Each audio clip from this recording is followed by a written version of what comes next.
Hello everyone and welcome to the final part of our couch tutorial for the PTS CAD course. We're going to finish up making our couch object by making the last hole that we did not do in our diagram. So if we take a look at our diagram, we've completed the overall shape.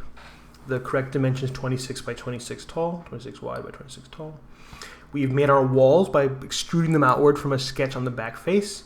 We've also cut out these shoulders, so we can see that we've cut out these shoulders in our diagram. The one thing that we seem to be missing is this hole that's on the angled face that cuts forward. So this is what we're going to do today. We're going to work on that.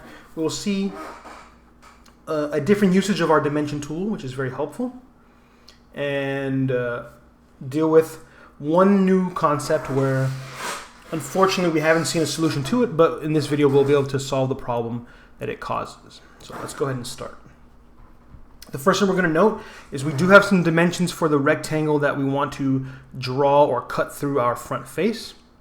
And so we'll notice some things. The actual width and height, it is a square, but it is 17 millimeters by 17 millimeters. We also notice that we have some dimensions about where it's placed. We know it's 11 millimeters. The edge of this rectangle is 11 millimeters from the edge of this inner wall. And it's also, the bottom edge is 7 millimeters from the bottom edge of our shape. So those four dimensions are important for us to be able to create this rectangle. This rectangle is on the angled face. So if we look at our 3D model, we're going to be drawing on this face, right? This face that's blue now. And it is tilted, so if we rotate, we can see that it is at an angle. And that's fine. You're allowed to draw a sketch on any flat surface, and the view might change to make that angled surface flat, but the idea is that as long as it is flat, we can draw on it. So again, I'm going to select it so it turns blue, and then I'm going to click the Create Sketch button. The idea is that it's going to automatically allow us to sketch on the surface and not on some plane that we choose. It's going to recognize immediately what we want to do. So with it selected, I'm going to click Create Sketch. It's going to flatten our view, and so again, we are looking at an angle, and whether we know it or not, I'm going to rotate on purpose just to show it. You can see that our grid for drawing is also at an angle because that's the face that we're drawing on, right? That's the idea of what we're trying to do. So let's try to get a front view. That's a flat view. I think this might be the view that we want. It's not exactly flat, so I'm going to go and reopen my sketch just so we can get a nice flat view. There it is. And so we're drawing on this face. And so we said we're going to draw a rectangle. If you don't remember, a rectangle is either the button here in the Create menu, or the R shortcut, or we can pick it from here and pick a two-point rectangle, whatever we see, whatever we're comfortable with. So I'm going to choose the button. Again, my strategy is put the rough shape, dimension it properly, and then place it properly. So those are the three steps I'm going to follow. Let's make a rough rectangle. There it is. First dot, second dot, and then just a rough size. Now I'm going to use the dimension tool, so D on the keyboard is a shortcut. So there's D. And there it is, that last button as well. I didn't even notice it, but there it is. And let's do this, 17 millimeters. I made the top 17. Now I could choose this one and make it 17. That's not hard to do. Or I could pick the side one, and again, the implication is the bottom one doesn't need it because the top one already has it.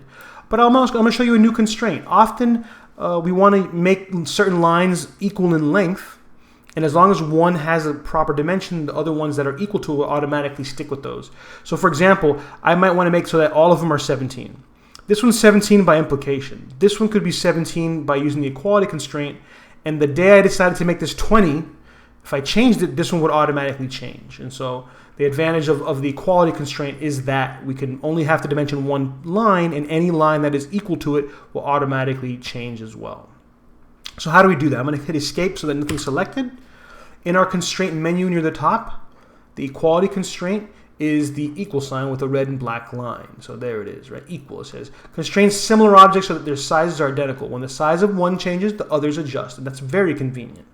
So let's go ahead and click on the equality constraint. And then I want to choose the top line because that one has a dimension, and the second one. And notice how it automatically resized. Why? Because the implication is if this one's 17 and then this one is equal, then it must also be 17. And by implication, this one must also be 17 because the top is 17. And then that means this one also must be 17 because this one's 17. And now the advantage, I'm going to hit Escape, and I'm just going to show you, we're not going to actually change it, but I'm just going to give an example. If I change this one to 20, all four change to 20. If I change this one to 10, all four change to 10. And so just because of the equality constraint, and so we can limit how many dimension numbers we have, so it's less cluttered, less crowded. And so with just one, we can recognize that these things are all the same. That's very convenient. So let's go back to 17. Oops. There it is. Right now, of course, we haven't placed it. So we drew the rectangle, we gave it dimensions, but I haven't actually placed it. So right now I can grab this and I can move it freely, and that's not what I want.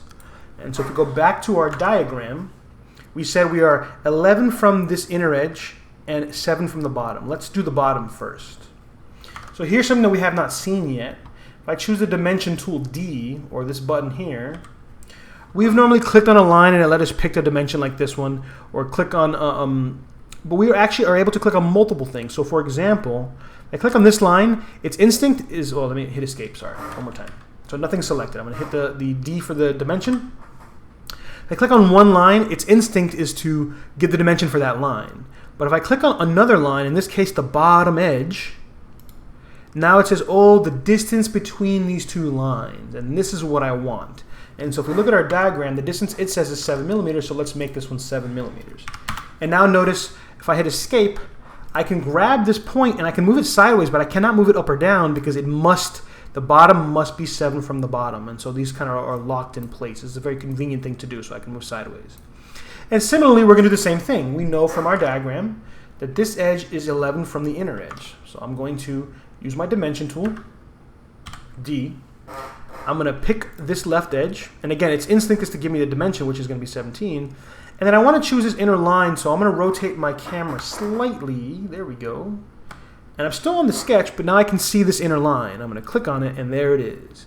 And so instead of 9.415, we want 11. So let's do 11.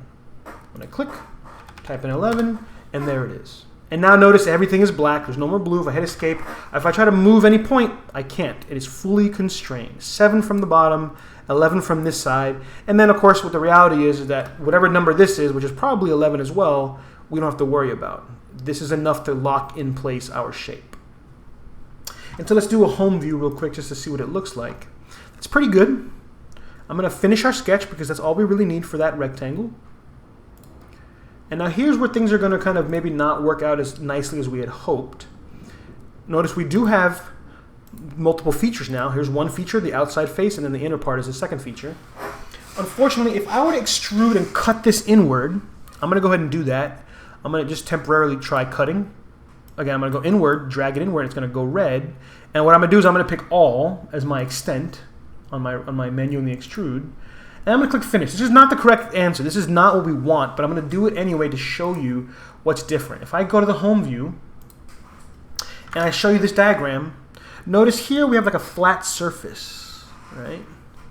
Here you're actually seeing underneath it. It's actually wrong. If I look at the back, you see we cut at an angle, and that's not what we wanted. The drawing may be at an angle, but the cutting is perpendicular to the back wall, and that is not the case here. And you notice that this hole in this picture goes all the way through, and this is not the bottom edge. We actually lost the bottom edge, so this is a problem. And so our cut, if we did it the way I just did, is incorrect, and that's a problem. And so how do we solve this issue? Unfortunately, the default behavior for cutting or extrusion in general is to extrude perpendicular 90 degrees from the face that was being extruded. And because this face was at an angle, we extruded 90 degrees from that angle, and that's incorrect. Instead, we want to go horizontally, no matter what angle this face is at, and that's something that's a bit of a challenge. So what we can do is we can go in our timeline and get rid of this extrusion. If I right-click if I go to the bottom timeline, I right-click, I can say delete and remove that action. So now I'm back to where I was, right? And so I'm going to open up this sketch number 4, make it visible because it's still there. I didn't delete the sketch; I deleted the extrusion. The sketch is still good, the dimensions are correct, but now what do we do to make this happen? I wish I could horizontally cut this so it went this way. If it cut this way, then that would be fantastic, but that's not what's going to happen. And so we need to come up with a solution. The solution is going to be what's called a projection. A projection is the mapping of one sketch's elements to another sketch's elements in a different plane. And if two planes are parallel, then the mapping just gives you an exact same image.